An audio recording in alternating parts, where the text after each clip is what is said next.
मैंने जाके कहा, स्पीकर सर, पार्लियामेंट का नियम है कि अगर किसी मेंबर पर कोई एक्यूजेशन लगाता है तो उस मेंबर को जवाब देने का हक होता है। मैंने एक चिट्ठी लिखी, उस चिट्ठी का जवाब नहीं आया। दूसरी चिट्ठी लिखी, उस चिट्ठी का जवाब नहीं आया। फिर मैं स्पीकर के चेंबर में गया। मैंने स्पीकर सर से कहा, स्पीकर सर, ये कानून है, ये रूल है, इन्होंने झूठा आरोप लगाया है, मुझे आप बोलने क्यों नहीं दे रहे हैं? स्पीकर सर मुस्कुराते हैं, कहते मैं नहीं कर सकता। और फिर उसके बाद आपने सबने देखा क्या हुआ। बीजेपी के नेताओं का काम यही है। देखिए, वो सब नरेंद्र मोदी जी से डरते हैं, कारण आप जानते हो। नरेंद्र मोदी जी ने कहा कि देखिए, ध्यान हटाना है। वो सब जानते हैं अदानी जी और नरेंद्र मोदी जी का रिश्ता, सारे के सारे जानते हैं क्या रिश्ता है, सब जानते हैं, मगर डरते हैं। तो अगर नरेंद्र मोदी जी ने उनसे कहा कि भैया ध्यान उधर करो, ध्यान उधर करेंगे। मगर सवाल यही है, 20,000 करोड़ रुपए किसका है? मैडम आप लोकतंत्र को समझिए।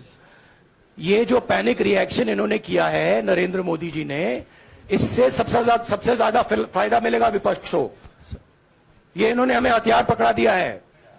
ये आप बात समझिए। ये मोदी जी पैनिक में आ गए कि बात निकल जाएगी, ये 20,000 करोड़ रुपए किसके हैं, डर गए, घबरा गए। इन्होंने पूरा सीक्वेंस शुरू कर दिया। ये विपक्ष को सबसे बड़ा इन्होंने हथियार दिया है। ये देखिए, पहला आपका अटेम्प्ट वहां से आया, दूसरा आपका अटेम्प्ट यहां से आया, तीसरा आपका अटेम्प्ट यहां से आया। आप इतनी डायरेक्टली बीजेपी के लिए क्यों काम कर रहे हो? थोड़ी डिस्कशन से करो यार, थोड़ा घूम घाम के पूछो। क्या आपको ऑर्डर दिया है क्या? देखो मुस्कुरा रहे हैं। घूम घाम, मैं आपको उदाहरण देता हूं। आप थोड़ा घूम घाम के निकाल नुकुल बोलो। देखो ऐसे बोलो पहले, राहुल जी, हाँ, तो please if you want to work for the BJP, then bring a BJP flag symbol here and put it on your chest. Then I'll answer you the same way I answer them. Don't pretend to be a press man. Vikrant, Rahul ji, हवा निकल गई। राहुल गांधी सोचता है मेरा नाम सावरकर नहीं है, मेरा नाम गांधी है। गांधी किसी से माफी नहीं मांगता। और मैंने कहा, पार्लियामेंट हाउस में कहा कि भैया मुझे बोलने दीजिए ना, एक बार तो बोलने दीजिए। 2 बार चिट्ठी लिखी, तीसरी बार मैं पर्सनली स्पीकर से जाके कहता हूं, स्पीकर सर प्लीज, आप डेमोक्रेसी के लोकतंत्र के आप प्रोटेक्टर हैं, मुझे बोलने दीजिए। मुस्कुरा के कहते हैं भैया मैं तो नहीं कर सकता। आप नहीं कर सकते तो कौन कर सकता है? शायद मुझे जाके मोदी जी से पूछना पड़े, वो तो करने नहीं देंगे। तो मेरा जो पॉइंट है, इस देश में लोकतंत्र खत्म हो गया है। इस देश के लोग जो इनके दिल में है, हमारे दिल में है, बोल नहीं सकते हैं। इस देश के इंस्टीट्यूशन पर आक्रमण हो रहा है। और उस आक्रमण का मैकेनिज्म क्या है?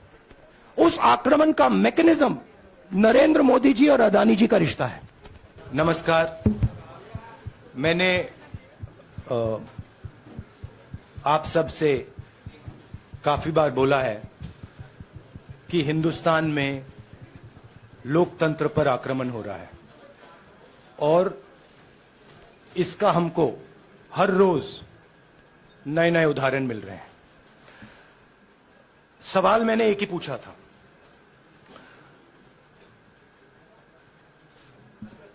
फाउंडेशन पे जाता हूं, अदानी जी की शेल कंपनीज हैं, अदानी जी की शेल कंपनीज हैं, उसमें 20,000 करोड़ रुपया किसी ने इन्वेस्ट किया। अदानी जी का पैसा नहीं है, अदानी जी का इंफ्रास्ट्रक्चर बिजनेस है, पैसा किसी और का है। सवाल यह है, ये जो 20,000 करोड़ रुपए हैं, ये किसके हैं? यह सवाल मैंने पूछा। मैंने पार्लियामेंट हाउस में प्रूफ देके, जो मीडिया रिपोर्ट से मैंने निकाला,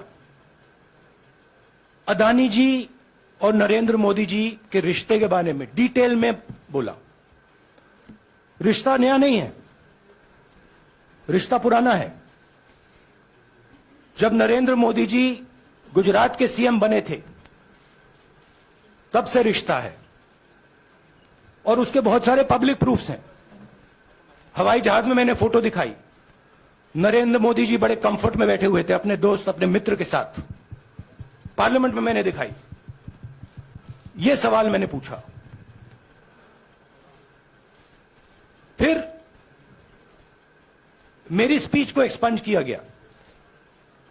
मैंने स्पीकर को डिटेल चिट्ठी लिखी, पॉइंट बाय पॉइंट, कि मैंने कहा कि एयरपोर्ट्स अदानी जी को रूल बदल के दिए गए हैं। ये लीजिए रूल की कॉपी जिसको बदला गया है। चिट्ठी लिखी, कोई फर्क नहीं पड़ा। फिर मेरे बारे में मंत्रियों ने पार्लियामेंट में झूठ बोला कि मैंने विदेशी ताकतों से मदद मांगी। मैंने ऐसी कोई बात नहीं की है। मैंने कहा स्पीकर से, मैंने जाके कहा स्पीकर सर, पार्लियामेंट का नियम है कि अगर किसी मेंबर पर कोई एक्यूजेशन लगाता है तो उस मेंबर को जवाब देने का हक होता है। मैंने एक चिट्ठी लिखी, उस चिट्ठी का जवाब नहीं आया। दूसरी चिट्ठी लिखी, उस चिट्ठी का जवाब नहीं आया। फिर मैं स्पीकर के चेंबर में गया। मैंने स्पीकर सर से कहा, स्पीकर सर, ये कानून है, ये रूल है, इन्होंने झूठा आरोप लगाया है, मुझे आप बोलने क्यों नहीं दे रहे हैं? स्पीकर सर मुस्कुराते हैं, कहते मैं नहीं कर सकता। और फिर उसके बाद आपने सबने देखा क्या हुआ। सवाल पूछना मैं बंद नहीं करूंगा। नरेंद्र मोदी जी का अदानी के साथ क्या रिश्ता है और 20,000 करोड़ रुपए किसके हैं, मैं पूछता जाऊंगा। मुझे कोई डर नहीं लगता इन लोगों से। और अगर ये सोचें कि मुझे डिस्क्वालीफाई करके, धमका के, जेल में डाल के मुझे बंद कर सकते, नहीं, मेरी वो हिस्ट्री नहीं है। मैं हिंदुस्तान के लोकतंत्र के लिए लड़ रहा हूं और मैं हिंदुस्तान के लोकतंत्र के लिए लड़ता रहूंगा। किसी चीज से नहीं डरता हूं, यह सच्चाई है। अब आप सवाल पूछिए। राहुल जी, मैं मोहित दुबे हूं। मेरा सवाल यह है कि आप शहीदों के परिवार से आते हैं। आपकी दादी भी डिस्क्वालीफाई हुई, जनता के बीच गई, आप सत्ता में वापस आए। आज के दौर में राहुल गांधी भी डिस्क्वालीफाई हो गए हैं क्योंकि तमाम आपने इश्यूज को उठाया, चीन के इश्यूज को उठाया। क्या राहुल गांधी भी जनता के बीच में जाएंगे और वही वापसी फिर से करेंगे? राहुल गांधी भारत जोड़ो यात्रा में 4.5 महीने जनता के बीच में रहेंगे और वो मेरा काम है, वो मैं करता जाऊंगा। हाँ जी, अनवर।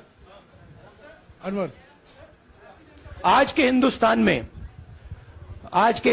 में जो पहले राजनीतिक पार्टियों को सपोर्ट मिलती थी, मीडिया से मिलती थी, बाकी इंस्टीट्यूशन से मिलती थी, वो नहीं मिलती है। तो ऑपोजिशन की पार्टीज को एक ही रास्ता है, जनता के बीच में जाने का। हाँ जी, अनवर। सर, भारतीय जनता पार्टी ने आप पर ओबीसी समुदाय के अपमान का आरोप लगाया है। इस पर आप क्या जवाब देना चाहेंगे भारतीय जनता पार्टी को? मैं पिछले भारत जोड़ो यात्रा में, आप मेरी कोई भी स्पीच देख लीजिए, मैं वहां कह रहा हूं सब समाज एक हैं, सबको एक साथ चलना चाहिए, भाईचारा होना चाहिए, नफरत नहीं होनी चाहिए, हिंसा नहीं होनी चाहिए। तो मेरी पोजीशन बिल्कुल क्लियर है। ये ओबीसी का मामला नहीं है, ये नरेंद्र मोदी जी और अदानी जी के रिश्ते का मामला है। 20,000 करोड़ रुपए जो अदानी जी को पता नहीं कहां से मिले, उसके बारे में मैं सवाल पूछ रहा हूं और उसका जवाब चाहिए।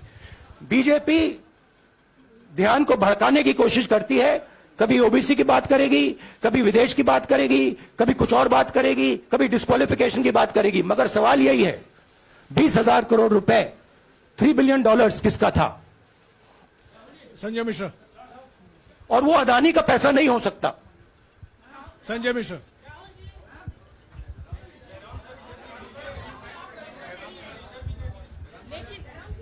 आपने कहा आप डरते नहीं हैं, लेकिन स्टेट के टारगेट पे हैं और स्टेट आपके खिलाफ है, पूरी स्टेट, पूरी मशीनरी आपके खिलाफ है। ऐसे में आपके सामने चैलेंजेस बहुत बड़ा है, तो रास्ता क्या है, रणनीति क्या देखिए है? भैया, चाहे स्टेट हो चाहे कुछ भी हो, मैं सच्चाई को देखता हूं। मुझे और किसी चीज में इंटरेस्ट नहीं है। मैं सच्चाई बोलता हूं। राजनीति में यह फैशनेबल बात नहीं है, मगर यह बात मेरे खून में है। मैं और कोई रास्ता निकाल ही नहीं सकता हूं। तो मेरा काम यह है, यह मेरी तपस्या है, जीवन की तपस्या है, उसको मैं करता जाऊंगा। चाहे मुझे डिस्क्वालीफाई करें, मारे पीटे, जेल में डाले, मुझे कोई फर्क नहीं पड़ता। मुझे अपनी तपस्या करनी है। इस देश ने मुझे सब कुछ दिया है। शांत हो जाइए। इस देश ने मुझे सब कुछ दिया है, प्यार दिया है, इज्जत दी है, इसलिए मैं ये करता हूं। हाँ, Supriya. Sir Rahul sir, BJP के जो लीडर्स आप पे अटैक कर रहे हैं उस पर आप क्या कहेंगे? और इसके अलावा वायनाड, वहां पर जब से खबर गई है वहां पे लोग बहुत डिसबिलीफ में हैं, प्रोटेस्ट भी इरप्ट हो रहा है। आप अपनी कॉन्स्टिट्यूएंसी के लोगों को क्या कहना चाहेंगे? नहीं, मैंने सोचा है कि मैं अपनी, देखिए मैंने कॉन्स्टिट्यूएंसी में भी बोला कि वायनाड के लोगों के साथ मेरा पारिवारिक रिश्ता है, फैमिली प्यार का रिश्ता है। तो मैंने सोचा कि मैं वायनाड के लोगों के लिए अपनी एक चिट्ठी लिखूं उनके लिए कि मेरे दिल में उनके लिए क्या है। तो वो तो मैं रिजॉल्व कर दूंगा।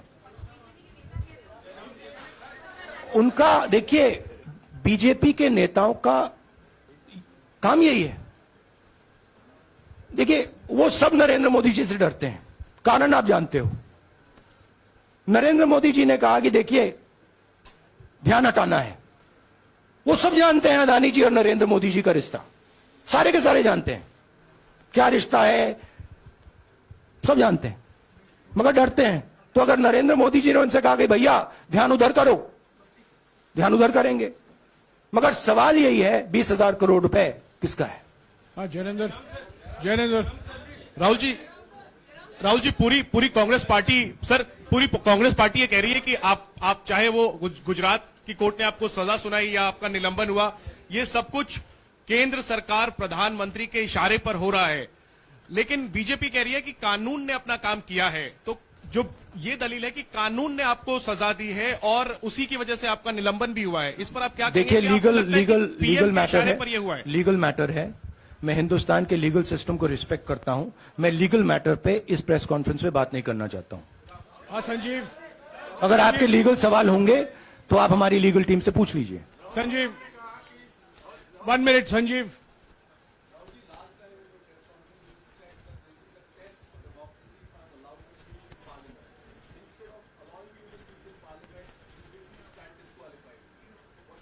No, look, please understand why I have been disqualified. I've been disqualified because the Prime Minister is scared of my next speech. He's scared of the next speech that is going to come on Adani, right? I've seen it in his eyes. So he's terrified of the next speech that is going to come, and they don't want that speech to be in Parliament. That's the issue. That is why, first the distraction, now the disqualification. Please don't be confused about this matter. There is a deep relationship between Narendra Modi ji and Mr. Adani. There is a question. 20,000 crore rupees have suddenly arrived in Mr. Adani's shell companies. Where has this money come from? Whose money is it? It is, some of these companies are defense companies. Why is the defense ministry not asking this question? Why is the defense ministry not asking the question? But please explain to us, whose money is this that is being spent on our drone development, that is being spent on our missile development, that is being spent on our ordnance production? Why is the defense ministry not asking this question? हाँ, मंजरी, please. एक minute, Manjari.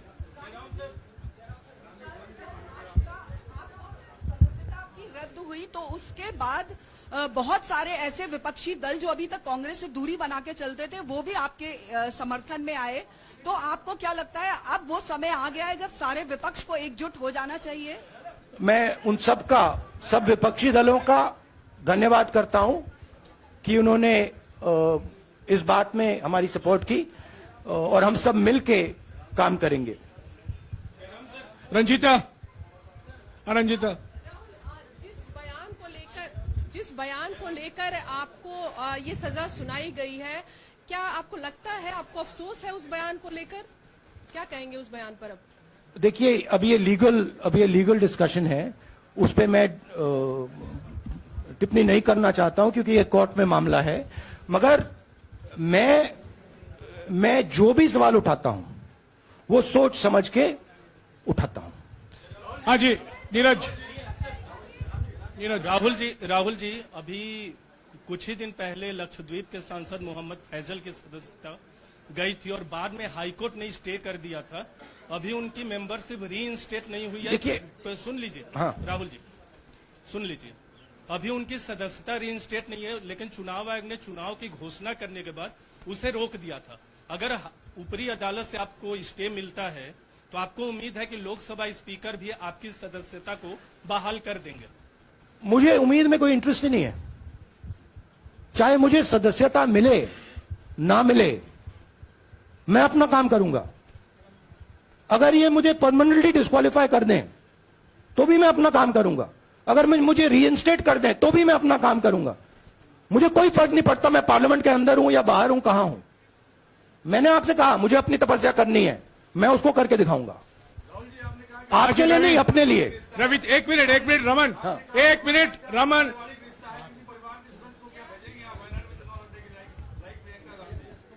It is not up to me, it is up to Congress president कौन जाएंगे। राहुल जी, मेरा सवाल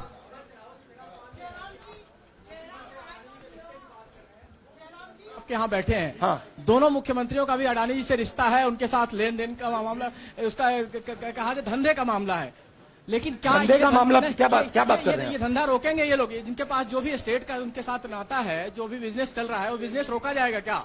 देखिए, simple सी बात है, आप डिस्ट्रैक्ट करने की कोशिश मत कीजिए। 20,000 करोड़ रुपए अदानी जी की शेल कंपनीज में कहां से आए? आप इंक्वायरी कीजिए। अगर बात निकली कि हमारे चीफ मिनिस्टर का पैसा है तो इनको जेल में डाल दीजिए। अगर बात निकली तो किसी और का पैसा है तो उसको जेल में डालिए। हाँ Siddharth sir, Rahul sir, please madam, एक मिनट। मैडम आप लोकतंत्र को समझिए। ये जो पैनिक रिएक्शन इन्होंने किया है नरेंद्र मोदी जी ने, इससे सबसे ज्यादा फायदा मिलेगा विपक्ष को। ये इन्होंने हमें हथियार पकड़ा दिया है। ये आप बात समझिए। ये मोदी जी पैनिक में आ गए कि बात निकल जाएगी, ये 20,000 करोड़ रुपए किसके हैं, डर गए, घबरा गए, इन्होंने पूरा सीक्वेंस शुरू कर दिया। ये विपक्ष को सबसे बड़ा इन्होंने हथियार दिया है। राहुल जी, क्योंकि जनता के माइंड में अब एक सवाल आ गया है कि जनता जानती है कि अदानी जी भ्रष्ट व्यक्ति है। अब जनता के माइंड में यह सवाल उठा है कि इस भ्रष्ट व्यक्ति को हिंदुस्तान का प्रधानमंत्री क्यों बचा रहा है। यह मतलब अब सब कुछ बीजेपी के लोग, नरेंद्र मोदी जी सब कुछ इस व्यक्ति को बचाने के लिए क्यों कर रहे हैं। दूसरा सवाल, बीजेपी के लोगों ने कहा कि अदानी पर आक्रमण देश पर आक्रमण है। मतलब इनके माइंड में देश अदानी है और अदानी देश है। बात समझिए। राहुल जी, मेरा सवाल आपसे ये है कि जब आप ये फैसला सामने आया, आपको मैक्सिमम पनिशमेंट जो है इसमें जो हो सकती है वो आपके लिए मुकर्रर की गई। इस बीच कई लोगों ने ये भी कहा, आपके पार्टी के भी एक सांसद ने कहा कि कम से कम जज को ये देखना चाहिए था कि सामने जो शख्स है वो एक गांधी परिवार से आता है। इस पर आप क्या कहेंगे? और आपको लगता है मैक्सिमम पनिशमेंट जो है आपके केस में, मैक्सिमम पनिशमेंट आपके लिए मुकर्रर की गई, क्या आपको इसके पीछे क्या कहना है आपका? वही मैंने कहा, अगर डिस्ट्रैक्शन करना है, मैक्सिमम पनिशमेंट की तो जरूरत है। मिनिमम पनिशमेंट से बात थोड़ी बनेगी। मैं तो सोच रहा था भैया 5 साल होते, 7 साल होते, 10 साल होते, वो भी मिल जाता। मुझे क्या फर्क पड़ रहा है? या Rajdeep,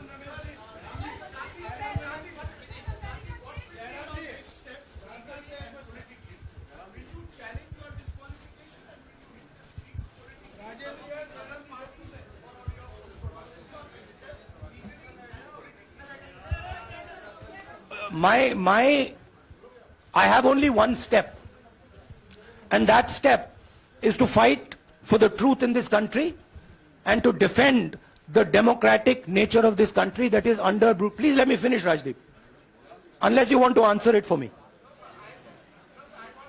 You do that also sometimes. Yeah. So my job, as I see it, is to defend the democratic nature of this country. And I will do whatever I have to do to defend the democratic nature of this country. What does that mean? That means defending the institutions of this country. That means defending the voice of the poor people of this country.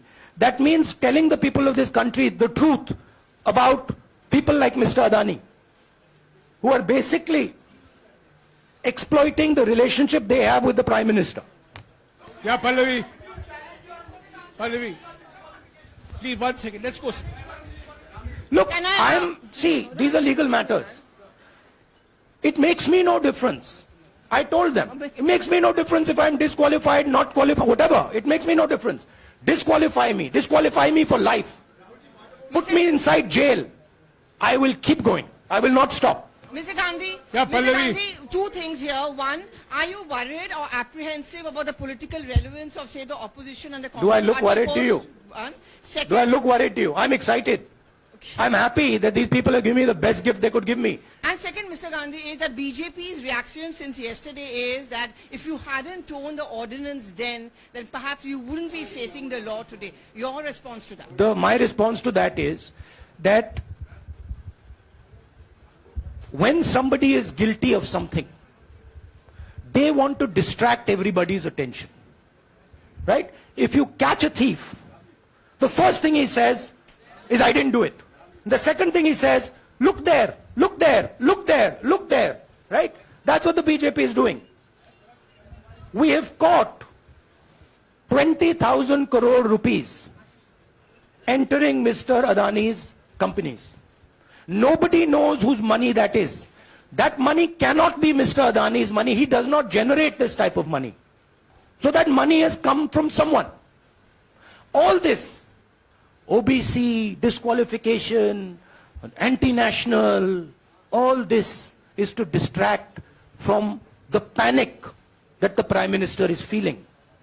That his relationship with Mr. Adani is going to be exposed. Let me tell you, that relationship is going to be exposed.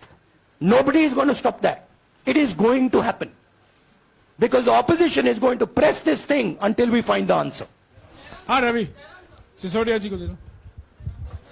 Rahul ji जो judgement आया उसको लेकर BJP ने उसको किया है कि आपने ओबीसी का अपमान किया। पूरे देश में प्रेस कॉन्फ्रेंस करने की तैयारी कर रहे हैं कि आपने ओबीसी का अपमान किया था।